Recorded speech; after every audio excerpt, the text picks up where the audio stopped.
और अब देखिए वक्फ ने बांटा, आखिर किसे हुआ घाटा। लोकसभा में पास होने के बाद अब वक्फ बिल पर राज्यसभा में बहस जारी है और राज्यसभा में पास हो जाने के बाद बिल राष्ट्रपति के पास भेजा जाएगा। इसी बीच संसद में टीडीपी और जेडीयू यानी नीतीश कुमार और चंद्रबाबू नायडू की पार्टी बिल पर खुलकर सरकार के समर्थन में खड़ी दिखी। और क्योंकि बिहार में चुनाव है, इसलिए नीतीश हो या फिर चिराग पासवान, उपेंद्र कुशवाहा हो या फिर जीतन राम मांझी, जिस तरह से वक्फ बिल पर उन्होंने अपना रुख साफ किया है, इसने इनकी एक नई राजनीति को जन्म दे दिया है। तो क्या खुद को सेकुलर कहने वाली पार्टियों की सियासत बदल चुकी है? देखिए वक्फ ने बांटा, किसको होगा चुनाव में घाटा। नैरेटिव बनाने का प्रयास किया जा रहा है पूरे देश में और पूरे देश का माहौल खराब किया जा रहा है, यह बता के कि यह मुसलमान विरोधी है। वक्फ बोर्ड के लिए वक्फ बोर्ड के विरोध में निर्णय लेकर उबाटा ने असली चेहरा दिखा दिया है। Politically, to divide the country, to divide and rule policy.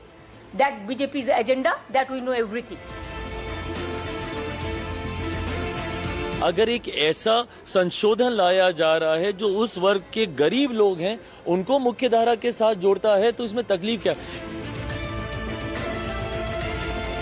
जिन लोगों ने बिल का समर्थन किया है उसको बिहार की जनता जो है मुंह तोड़ जवाब देगी।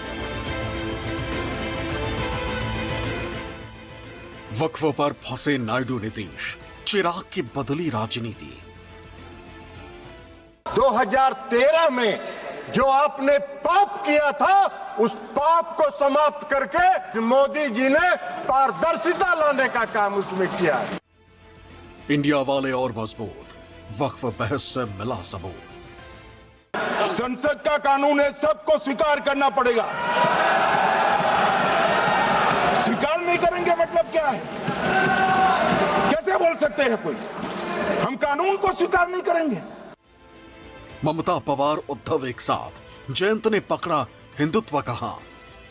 One day they will go away and the other government will come, and that time must remember there will be another amendment and it will be passed in Lok Sabha and Rajya Sabha. सियासत की दो धुरी में बटा देश, अब आएगा चौंकाने वाला जनादेश। न तेरा है न मेरा है, ये हिंदुस्तान सबका है। नहीं समझी गई ये बात तो नुकसान सबका है। इस देश के हिंदुओं को मुसलमानों की आदत है, मुसलमानों को हिंदुओं की आदत है, और ईसाइयों को, सिखों को हिंदुओं और मुसलमानों की आदत है। ये आदतें मत बदलवाइए, ये आदतें मत बदलवाइए। बहुमत से अपने दम पर बीजेपी तो पिछले बार के मुकाबले इस बार लोकसभा में खुद की 63 सीटें घटी। 14 सहयोगियों के 53 सांसदों के भरोसे नीतीश नायडू जैसे मुस्लिम वोट के पैरोकार। लेकिन फिर भी वक्फ बिल ना रोका, सरकार ने बिल पेश भी किया, साथियों का खुलकर समर्थन हासिल भी किया। I rise to move the motion for consideration of the Waqf Amendment Bill 2025 and Mussalman Waqf Repeal Bill 2024. मैं तो बस इतना ही पूछना चाहूंगा कि ये bill ministry of minority affairs ने बनाया या किसी और दूसरे विभाग ने बनाया?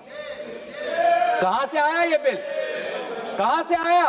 भाजपा जब भी कोई नया बिल लाती है तो वो अपनी नाकामी छुपाती है। भाजपा वाले मुसलमान भाइयों की वक्फ की जमीन चिन्हित करने की बात कर रहे हैं, जिससे महाकुंभ में जो हिंदू मारे गए हैं या खो गए हैं उनको चिन्हित करने की बात पर पर्दा पड़ जाए। On behalf of All India Trinamool Congress, under the leadership of the Mamata Banerjee, I strongly oppose the bill in entirety. पूरे देश का माहौल खराब किया जा रहा है, यह बता के कि यह मुसलमान विरोधी है। कहीं से ये मुसलमान विरोधी नहीं है।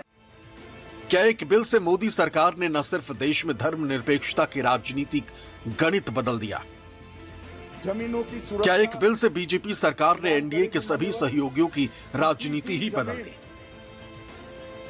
क्या एक बिल ने नीतीश नायडू सहित चिराग, जयंत जैसे एनडीए के सहयोगियों की पूरी राजनीति का गणित ही बदल कर रख दिया। वक्फ संशोधन विधेयक 2025 पर चर्चा हो रही है और चर्चा के प्रारंभ से ही ऐसा माहौल बनाने का प्रयास किया जा रहा है कि जैसे यह कोई वक्फ संशोधन विधेयक जो है ये मुस्लिम विरोधी है। और ये आज से नहीं है, जब ये वक्फ संशोधन विधेयक इस सदन में पेश हुआ था जेपीसी में जाने के पहले, तब से ये नैरेटिव बनाने का प्रयास किया जा रहा है पूरे देश में और पूरे देश का माहौल खराब किया जा रहा है यह बता के कि यह मुसलमान विरोधी है। कहीं से ये मुसलमान विरोधी नहीं है, कहीं से मुसलमान विरोधी नहीं है। क्या है वक्फ? वक्फ कोई मुस्लिम संस्था है क्या? वक्फ एक तरह का ट्रस्ट है, जो ट्रस्ट मुसलमानों के हक में काम करने के लिए बनाया जाता है। कोई समझौता नहीं कर रहा और ये बात ना विपक्ष को भी अब समझने की जरूरत है कि अगर किसी की बेहतरी के लिए अगर कुछ किया जा रहा है, संशोधन किए जा रहे हैं, तो उसको भी ईमानदार तरीके से विपक्ष सुधारे ना। अगर पारदर्शिता किसी सिस्टम में लाने का प्रयास किया जा रहा है तो उससे ऐतराज किस बात का है? अगर एक ऐसा संशोधन लाया जा रहा है जो उस वर्ग के गरीब लोग हैं उनको मुख्य धारा के साथ जोड़ता है तो इसमें तकलीफ क्या है? दिक्कत यह है कि जस्ट बिकॉज एनडीए लेके आ रहा है, प्रधानमंत्री नरेंद्र मोदी लेके आ रहे हैं, तो ये गलत होना, ये गलत ही है। वक्फ बोर्ड के लिए वक्फ बोर्ड के विरोध में निर्णय लेकर उबाटा ने असली चेहरा दिखा दिया है। अभी उनकी दुटप्पी भूमिका जाहिर हुई है और उन्होंने हिंदुत्व पूरी तरह छोड़ दिया है। बाला साहब ठाकरे जी के विचार पूरी तरह छोड़ दिया है। इस पर उन्होंने कल शिक्कामोर्तब किया है। ये बहुत ही दुर्भाग्यपूर्ण है। वक्फ संशोधन विधेयक लोकसभा में पास हो गया। देर रात 1:56 पर लोकसभा अध्यक्ष ओम बिरला ने यह ऐलान किया। बिल के पक्ष में 288 वोट पड़े, जबकि विरोध में 232 वोट पड़े। बीजेपी के सहयोगी पार्टियों ने इस विधेयक का खुलकर समर्थन किया। वक्फ संशोधन विधेयक पर लोकसभा की चर्चा के दौरान भाजपा ही नहीं, उसके सहयोगी दल भी विपक्ष पर हमलावर रहे। एनडीए के सहयोगी दलों जेडीयू, टीडीपी, लोजपा, रालोद, हमने खुलकर न सिर्फ विधेयक का समर्थन किया बल्कि विपक्ष को ही गरीब मुसलमानों, मुस्लिम विधवाओं और मुस्लिम बच्चों के खिलाफ करार दिया। दो तरह के लोग इस वक्फ संशोधन विधेयक के खिलाफ हैं। एक वैसे लोग जो अपने वोट के लिए धार्मिक मामलों का इस्तेमाल करते हैं और दूसरे वैसे लोग हैं जिनका इस पर वक्फ पर कब्जा था। वो अपने कब्जे को चंगुल से जाते हुए देखकर आज इसके विरोध में खड़ा है। क्या है भाई, क्यों विरोध कर रहे हैं भाई? इस संशोधन के विरोध का क्या कारण है? कोई कारण नहीं है। अब इसी साल बिहार में विधानसभा चुनाव होने वाले, ऐसे में क्या नीतीश कुमार ने वक्फ बिल का समर्थन कर बिहार विधानसभा चुनाव में बड़ा जोखिम लिया है?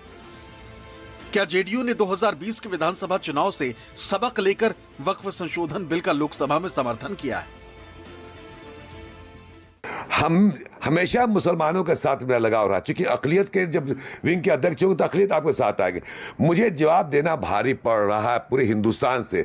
मैं 25 साल दिल्ली की में रहा, नेशनल पॉलिटिक्स में रहा, ये चेयरमैन के हैसियत से यहाँ आ गया, तो जितना हर स्टेट से फोन आ, बात साहब क्या कर रहे हैं आप लोग? भाई ये मेरी औकात है जो बने, हम तो आपसे गुहार ही लगा सकते हैं, हम अपनी पीड़ा को आपके सामने रख सकते हैं। पीड़ा का आपका इलाज करना आपका काम है, मेरा काम नहीं है। जेडीयू के रणनीतिकारों का मानना है कि अगर 2020 के बिहार विधानसभा चुनाव में मुस्लिमों ने जेडीयू को वोट किया होता तो शायद जेडीयू वक्फ बिल पर संसद में समर्थन नहीं करती। क्या 2020 में 43 सीटें मिलना ही जेडीयू की नई रणनीति अपनाने का कारण तो नहीं? ऐसे में बड़ा सवाल, क्या जेडीयू 2025 के बिहार चुनाव में उतने ही मुस्लिम उम्मीदवार उतारेगी जितने 2020 के चुनाव में उतारे थे? जेडीयू के थिंक टैंक ने बिहार चुनाव 2025 के लिए रणनीति बदलने के संकेत अभी से देने शुरू कर दिए। अब जेडीयू 15% मुस्लिम वोट बैंक के चक्कर में 85% वोट बैंक को नहीं खोना चाहती। जेडीयू ने संसद में वक्फ बिल पर समर्थन कर 14 से 15% मुस्लिम वोट लगभग त्याग दिया है। शायद यही कारण है कि नीतीश कुमार ने 2005 के बाद पहली बार आम मुस्लिमों की इच्छा के विपरीत काम किया है। इससे साफ संकेत मिल रहे हैं कि इस बार के विधानसभा चुनाव में जेडीयू के कोटे से ज्यादा मुस्लिम उम्मीदवार नहीं देखने को मिलेंगे। आप मोदी जी को कोस रहे हैं। अरे भाई, मोदी जी का चेहरा अगर आपको पसंद नहीं आता है तो मत देखिए मोदी जी की तरफ, उनके अच्छे काम का प्रशंसा करिए। 2013 में जो आपने पाप किया था, उस पाप को समाप्त करके आज मोदी जी ने पारदर्शिता लाने का काम उसमें किया है। ये पाप आपका है और आपके उस पाप को आज मोदी जी ने आपके चंगुल से, उस गिरोह से निकाल के आम मुसलमानों की तरफ उसको फेंक दिया है। जो भी थोड़ी बहुत भ्रम की स्थिति थी, बिल्कुल स्पष्ट हो गया।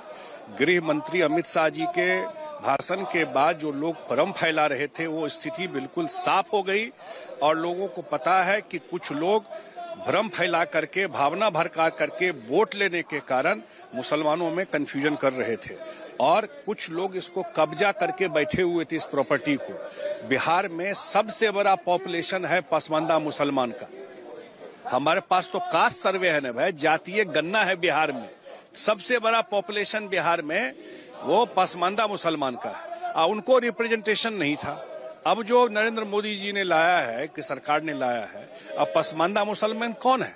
वही अंसारी, वही रायन, जो कुजरा जिसको बोलते हैं, जो दुनिया का काम करते हैं, वो सारे लोग जो गरीब लोग हैं, उनको अब ये फायदा मिलेगा इससे। 2020 के बिहार विधानसभा चुनाव में जेडीयू ने 115 सीटों पर उम्मीदवार खड़े किए थे। जेडीयू उम्मीदवार की सूची में करीब 10% मुस्लिम प्रत्याशी थे। नीतीश कुमार ने पिछली बार यह संदेश देने की कोशिश की थी कि भाजपा के साथ गठबंधन के बावजूद अल्पसंख्यक समुदाय के हित को सुरक्षित रखेंगे। लेकिन वक्फ संशोधन बिल पर समर्थन करने के बाद जेडीयू की यह स्थिति शायद नहीं रही। 2020 के विधानसभा चुनाव में 115 सीटों पर जेडीयू ने खुद चुनाव लड़ा था, जिसमें 11 मुस्लिम उम्मीदवारों को टिकट दिया गया था, लेकिन एक भी मुस्लिम उम्मीदवार चुनाव जीत नहीं सका। बिहार की राजनीति में मुस्लिम वोटर काफी अहम माने जाते हैं। बिहार की 3 से 4 दर्जन सीटें मुस्लिम बहुल हैं, जहां मुस्लिम प्रत्याशी के आने के बाद खेल बिगड़ जाता है। खासकर सीमांचल और मिथिलांचल में मुस्लिम वोटर की पहली पसंद मुस्लिम कैंडिडेट्स ही होते हैं, क्योंकि बिहार में 17 से 20% मुस्लिम मतदाता हैं। शायद यही वजह है कि अब जेडीयू के मुस्लिम नेता मुख्यमंत्री नीतीश कुमार को कटघरे में खड़ा कर रहे हैं। सुप्रीम कोर्ट में जो इदारी शरीयत का लीगल सेल है, हाई कोर्ट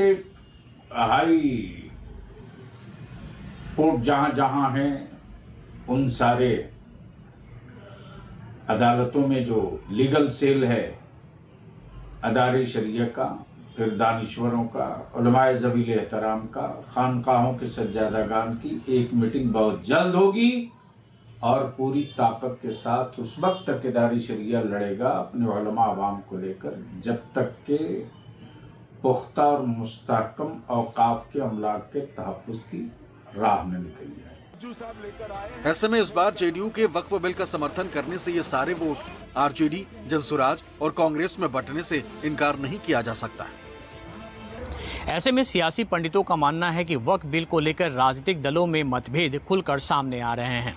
जेडीयू के अंदर भी इस बिल को लेकर दो राय है। इस साल बिहार में विधानसभा के चुनाव होने हैं, लेकिन उससे पहले जेडीयू के नीतीश कुमार और चिराग पासवान ने वक्फ संशोधन बिल को अपना समर्थन दिया है। हालांकि नीतीश कुमार वक्फ संशोधन बिल को समर्थन देने का नतीजा इफ्तार पार्टी में देख चुके हैं। वक्फ संशोधन बिल पर बिहार एनडीए एकजुट हो गया। नीतीश की जेडीयू के बाद चिराग पासवान की एलजेपी और जीतन राम मांझी की हमने भी इस बिल पर मोदी सरकार को समर्थन दे दिया। आप अनकॉन्स्टिट्यूशनल, काला दिन, कुछ भी मोदी सरकार लेकर आती है आपके लिए अनकॉन्स्टिट्यूशनल हो जाता है, आपके लिए वो काला दिन हो जाता है। इसी तरीके से एक काला दिन सीए के वक्त आया था, इसी तरीके से एक काला दिन धारा 370 के वक्त आया था, इसी तरीके से पूरा लोकसभा का चुनाव काले दिन के तौर पे था। क्यों? क्योंकि उसमें आरक्षण हम लोग छीन रहे थे, उसमें संविधान की हम लोग हत्या कर रहे थे। सिर्फ झूठ बोलना, फॉल्स नैरेटिव सेट करना, लोगों में एक डर का माहौल पैदा करना, सिर्फ विपक्ष की अब ये भूमिका रह गई है। चिराग पासवान बोलते तो हमेशा मुसलमानों के पक्ष में हैं। जिस तरह उन्होंने इस बार खुलकर वक्फ बिल का समर्थन किया है, वो उनकी सेकुलर राजनीति पर सवालिया निशान लगाता है। अगर पारदर्शिता किसी सिस्टम में लाने का प्रयास किया जा रहा है तो उससे ऐतराज किस बात का है? अगर एक ऐसा संशोधन लाया जा रहा है जो उस वर्ग के गरीब लोग हैं उनको मुख्य धारा के साथ जोड़ता है तो इसमें तकलीफ क्या है? दिक्कत यह है कि जस्ट बिकॉज एनडीए लेके आ रहा है, प्रधानमंत्री नरेंद्र मोदी लेके आ रहे हैं, तो ये गलत ही है। और हर बार सिर्फ इसका विरोध इसलिए करो क्योंकि एनडीए की सरकार लेकर आ रही है। और विरोध करने का तरीका आप तथ्यों पे कीजिए ना। आज मुझे बता दीजिए कितने ऐसे विपक्ष के सांसद हैं जिन्होंने तथ्यों की बात की? उन्होंने सिर्फ एक जनरलाइज स्टेटमेंट दिया कि मुसलमानों के विरोध में है ये सरकार, मुसलमानों को खत्म करना चाहती है, मुसलमानों को हाशिए पे फेंकना चाहती है। हम लोग के ऊपर भी वही आरोप। अगर ये अनकॉन्स्टिट्यूशनल होता तो ये बिल जेपीसी में गया था, इसका जुडिशियल रिव्यू हुआ है, इसको पूरी तरीके से सही तरीके से पढ़ के इस बिल में जितने भी अमेंडमेंट्स अलाइज ऑपोजिशन जितना भी अमेंडमेंट्स आया था, अगर वो कॉन्स्टिट्यूशनली सही था उसको इंक्लूड किया गया। लोक जनशक्ति पार्टी के भी कई संशोधन जो सजेस्टेड थे वो भी इनकॉर्पोरेट किए गए। तो किसी भी हाल में ये अनकॉन्स्टिट्यूशनल नहीं है। ये जेपीसी में गया था जहां पे कांग्रेस पार्टी के भी तमाम सदस्य मौजूद थे और वो लोग भी अपना जो सजेशंस दिए उसको भी इनकॉर्पोरेट किया गया। मंत्री जी ने कल अपने जो संबोधन था उसमें भी उन्होंने ये बात कही थी। तो ये खाली क्योंकि विपक्ष को कुछ कहना है तो विपक्ष कह रही है कि अनकॉन्स्टिट्यूशनल है। आप तर्क पेश करिए ना कि अनकॉन्स्टिट्यूशनल कैसे है। बिहार में एनडीए के एक और सहयोगी उपेंद्र कुशवाहा ने वक्फ बिल पर खुलकर बीजेपी का समर्थन किया। यानी जो कभी नीतीश के साथ थे, जो कभी ये ऐलान कर चुके थे कि वो समाजवादी हैं, जो सभी को साथ लेकर चलना चाहते हैं, क्या वो भी अब हिंदुत्व के एजेंडे पर साथ आ गए?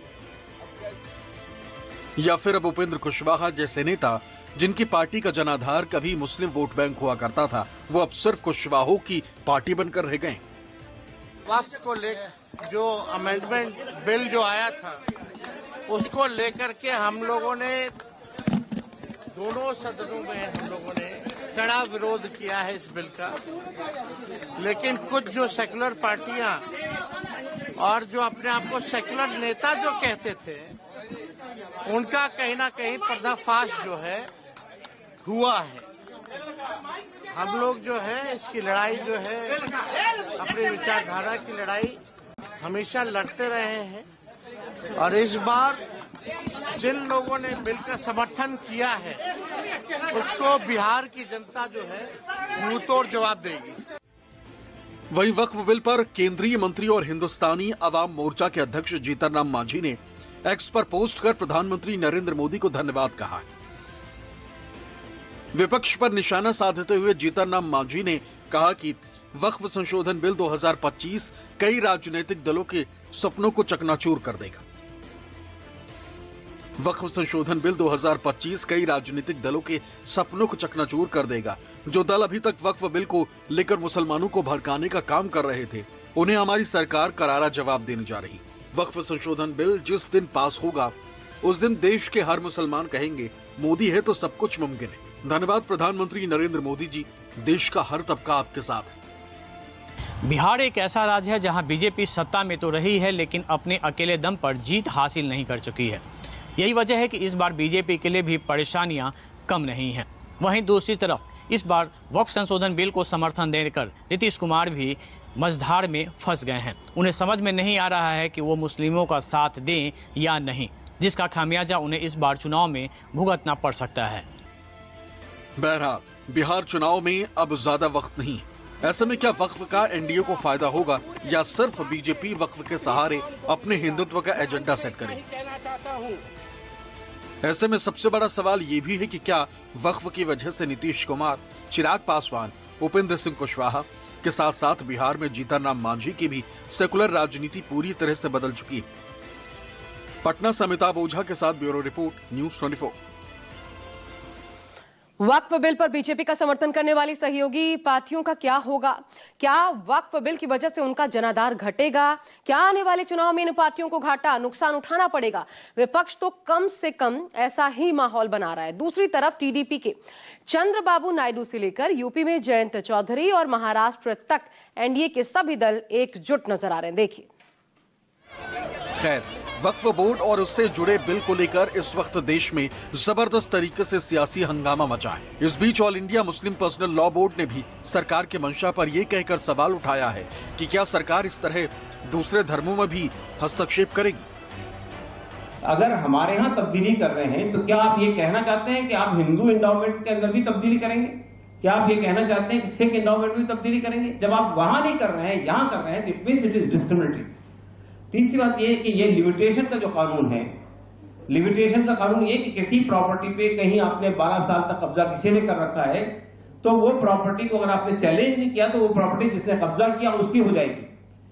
ये एग्जेम्पशन सिर्फ वक्फ बोर्ड को नहीं हासिल है, वक्फ प्रॉपर्टी को हासिल नहीं है, ये हिंदू एंडाउमेंट को भी हासिल है, ये सिख एंडाउमेंट को भी हासिल है, ये गवर्नमेंट प्रॉपर्टीज को भी हासिल है और बहुत सारी और प्रॉपर्टीज को हासिल है। लेकिन आप वक्फ से ये एक्सेप्शन छीन रहे। बहरहाल इस वक्त देश भर में 32 स्टेट वक्फ बोर्ड हैं और एक सेंट्रल वक्फ बोर्ड भी है जो वक्फ संपत्तियों का रजिस्ट्रेशन और रखरखाव करते हैं। बिहार समेत देश के कई राज्यों में शिया और सुन्नी मुस्लिमों के लिए अलग अलग वक्फ बोर्ड हैं। जाहिर है मौजूदा मोदी सरकार की ओर से लाए गए वक्फ संशोधन बिल के बाद देश भर में वक्फ बोर्ड की कार्यशैली में बदलाव आएगा और ये बदलाव किसके हित में होगा और किसके लिए नुकसानदायक होगा, ये देखना दिलचस्प होगा। ये सालों से जातिवाद और तुष्टीकरण इसके आधार पर काम करते हुए आए हैं और जातिवाद और तुष्टीकरण की राजनीति कर अपने परिवार की पॉलिटिक्स को आगे बढ़ाए हैं। मगर 2014 से मान्यवर जातिवाद, तुष्टीकरण और परिवारवाद को एक साथ नरेंद्र मोदी ने समाप्त कर विकास की राजनीति इस देश में प्रस्तावित। वक्फ बिल की वजह से राजनीति पर सबसे बड़ा असर अगर बिहार के बाद आने वाले वक्त में अगर किसी दूसरे सूबे पर पड़ेगा तो वो है देश का सबसे बड़ा सूबा उत्तर प्रदेश। भाजपा जब भी कोई नया बिल लाती है तो वो अपनी नाकामी छुपाती है। भाजपा वाले मुसलमान भाइयों की वक्फ की जमीन चिन्हित करने की बात कर रहे हैं, जिससे महाकुंभ में जो हिंदू मारे गए हैं या खो गए हैं उनको चिन्हित करने की बात पर पर्दा पड़ जाए। देखा ना वक्फ बोर्ड ने कैसा मनमानापन उस समय बयान दे रहे थे। जब हम कुंभ का आयोजन करने जा रहे थे उस समय वो बयान दे रहे थे कि प्रयागराज में कुंभ की भूमि भी वक्फ की भूमि है। अबे हमने कहा ये बोर्ड क्या भूमाफिया बोर्ड हो गया क्या? भूमाफिया प्रदेश में नहीं चल सकते। माफियाओं को तो हम पहले ही विदा करा चुके हैं।